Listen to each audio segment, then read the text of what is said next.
안녕하세요. 스포츠 분석 천교수입니다. 저희 채널을 방문해 주셔서 감사합니다. 이번 회차 천교수 가족방 적중 내역입니다. 적중하신 분들 모두 축하드리며 오늘의 경기 분석도 재밌게 시청하시고 유익한 정보 얻어가시기 바랍니다. 천교수 가족방 입장은 영상 하단 고정 댓글을 통해 입장 가능합니다. 그럼 오늘의 경기 분석 시작하겠습니다.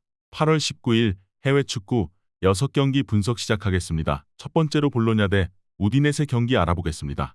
먼저 볼로냐는 지르크지와 칼라피오리가 떠나면서 챔스 진출 시즌부터 누수를 안고 시작을 하게 되었다.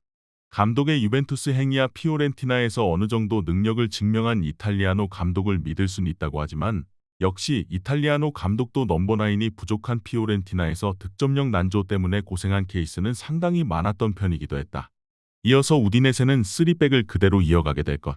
독일 출신의 새 감독 유나이치도 레기아에서 3백을 사용해서 팀을 이끈 경험이 있다. 다만 변수라면 빅리그에서의 감독 경험이 없다는 것과 지난 시즌 기복이 심했던 중앙 공격형 미드필더 자리. 전체적으로 해당 자리에서 역습 상황의 전개를 일임하는 케이스였기 때문에 이 자리가 죽어버리게 되면 그대로 공격이 침몰하는 구조다. 볼로냐도 득점력이 아주 뛰어난 시즌을 지난 시즌 보냈던 것은 아니기도 했고 우디네세 역시 중앙 공격형 미드필더 자리에서의 변수는 있는 편이다. 이탈리아노 감독이 볼로냐에서도 중앙 미드필더들의 역량을 살린 기조를 보여줄 가능성은 높으나 결국 공격력이 문제다. 이번 경기 무승부를 추천합니다. 핸디 언어버 및 최종 조합은 고정 댓글 링크를 통해 가족방에서 확인해주세요.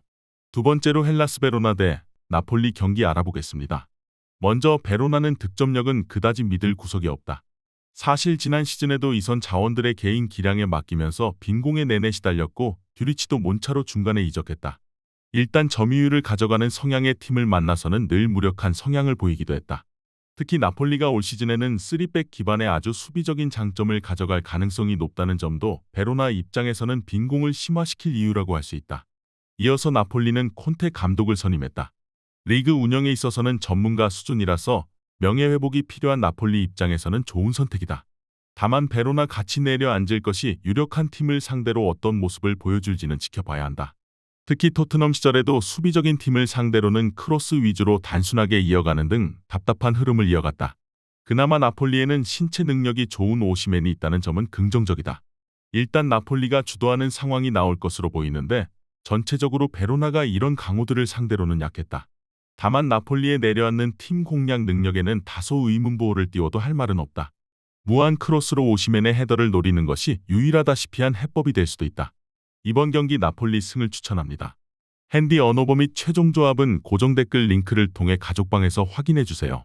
경기 분석 잘 보고 오셨나요? 다음 경기 분석 보시기 전에 천교수 가족방 입장하시는 법 안내해드리도록 하겠습니다. 첫 번째로 영상 하단 댓글을 클릭해주세요. 두 번째로 링크를 클릭하신 후 세 번째로 채팅 참여하기 클릭하셔서 문의 주시고 답장 기다려주시면 됩니다. 남은 영상, 유익한 정보 얻어가시길 바라며 이어서 다음 경기 분석 시작하겠습니다. 세 번째로 소시에다드 대 라요 바이카노 경기 알아보겠습니다. 먼저 소시에다드는 메리노와 수비 맨디는 잔류했다. 결국 소시에다드의 장점이라고 할 수 있는 중원의 안정감은 꾸준히 이어갈 수 있게 된 셈이다. 다만 문제는 중원 전력에 비해서 공격진의 활약이 매우 부족하다는 점이 단점이다. 특히 라요가 상당히 압박을 잘하는 팀이기도 해서 지난 시즌 라요 상대로 이무를 기록하는 등 라요 상대로는 생각보다 고전하는 경우가 상당히 많았다.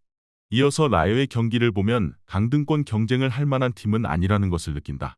상대가 누구든지 압박 라인을 끌어올려서 후방 빌드업을 방해하는 전술이 상당히 매력적이기 때문이다. 다만 라울 대 토마스가 두 골에 그치는 등 공격진들의 효율이 최악이어서 경기력에 비해서는 득점력이 매우 부족했다. 지난 시즌 30득점에 미치지 못했고 재정상 좋은 공격수를 지르기도 어려운 상황이다.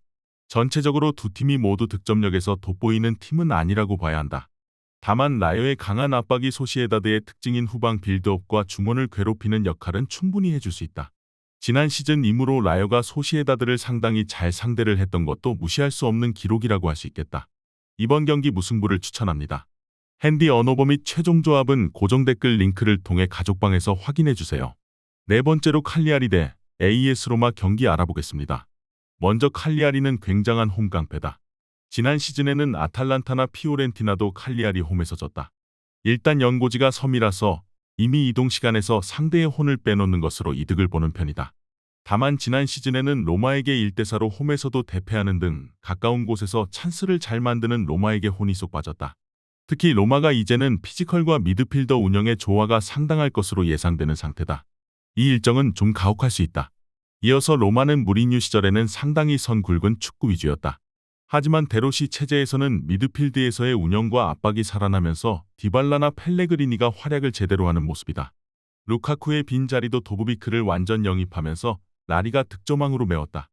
체력 소모가 많은 전술상 원정에서의 후반 집중력은 문제가 될 수 있다고 해도 공격력을 신뢰할 여지는 있는 시즌인 셈이다. 일단 로마가 피지컬과 압박, 중원에서의 공격 전개라는 점에서 충분히 조화를 이룰 수 있을 것으로 보고 있다. 전체적으로 가까운 곳에서 슈팅을 만드는 것도 전문이고 칼리아리 홈에서도 1대4로 대패를 안긴 경험이 있다. 압박 전술 한계로 후반 집중력을 보장까지 할 수는 없어도 화력에서는 괜찮은 역량을 보여줄 것으로 본다. 이번 경기 AS 로마 승을 추천합니다. 핸디 언어버 및 최종 조합은 고정 댓글 링크를 통해 가족방에서 확인해주세요. 경기 분석 잘 보고 오셨나요? 다음 경기 분석 보시기 전에 천교수 가족방 입장하시는 법 안내해드리도록 하겠습니다. 첫 번째로 영상 하단 댓글을 클릭해주세요. 두 번째로 링크를 클릭하신 후 세 번째로 채팅 참여하기 클릭하셔서 문의 주시고 답장 기다려주시면 됩니다. 남은 영상 유익한 정보 얻어가시길 바라며 이어서 다음 경기 분석 시작하겠습니다. 다섯 번째로 라치오 대 베네치아 경기 알아보겠습니다. 먼저 라치오는 리빌딩을 맡기려던 투도르 감독을 잘라버렸다. 보드진과 핵심 선수들과의 불화가 원인이었다는데 결국 7월에야 바로니 감독을 선임했다. 문제는 바로니 감독의 주요 포메이션이 4-3-3이라는 것이다. 이는 지난 시즌 사리 감독이 고수했다가 중원의 약화로 인해서 기복이 상당히 심했던 포메이션이다. 지난 시즌 좋지 못했던 흐름을 답습하게 될 가능성을 배제하기 어려운 이유다. 이어서 베네치아도 감독이 토리노로 영전하면서 디프란체스코 감독을 선임했다. 지난 시즌 프로시노네에서 생각보다 공격적인 중원 운영을 보여준 성향이다. 다만 이 때문에 원정에서는 상대의 공세를 잘 막아내지 못하면서 크게 부진했고 프로시노네를 잔류시키지 못했다.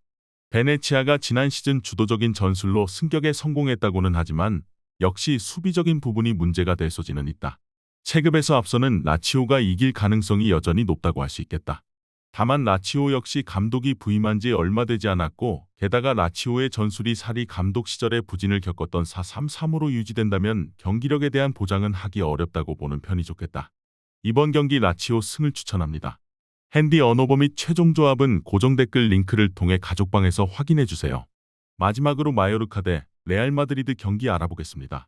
먼저 마요르카는 아길의 감독과 결별했다. 하지만 오사수나에서 감독직을 수행한 아라사테 감독을 선임했다. 4-3-3을 주로 사용하기는 하지만 주요 공격 루트인 측면 자원들도 수비라인 구축에 힘을 쏟도록 하는 편이다. 수비적인 흐름에서 벗어날 수는 없다는 이야기다. 그나마 롱킥으로 전방을 때리는 것 말고는 답이 크게 없던 시절보다는 측면이라는 하나의 루트를 더 만들 수 있다는 점 정도가 긍정적이나 역시 레알 상대로는 수비하는 시간이 길 수밖에 없다. 이어서 레알은 우려했던 공존 문제는 없었다. 벨링엄, 비니시우스, 음바페가 모두 공격 포인트를 생산하면서 2대0으로 아탈란타를 격파하는 모습이었다. 다만 마요르카를 상대로는 전체적으로 고전하던 편이다. 가장 현대적인 전환을 구사하는 편이지만 상대가 그저 내려앉고 버티면 이 전환을 써먹을 기회 자체가 없어지는 양상이다. 최근 레알 마드리드가 2승을 기록하기는 했어도 스코어는 모두 1대0으로 근소했다. 마요르카의 수비적인 특성을 고려한 것인데 레알 마드리드의 빠른 전환도 마요르카의 낮은 라인에 상당히 고전하면서 소위 이야기하는 체급으로 밀어붙여서 승리를 따내는 상황이 잦은 편이다. 마요르카는 전체적으로 홈깡패 면모를 보이는 팀이기도 하지만 기본적인 전력차는 극복하기 어려울 것으로 보인다. 이번 경기 레알 마드리드 승을 추천합니다. 핸디 언어버 및 최종 조합은 고정 댓글 링크를 통해 가족방에서 확인해주세요.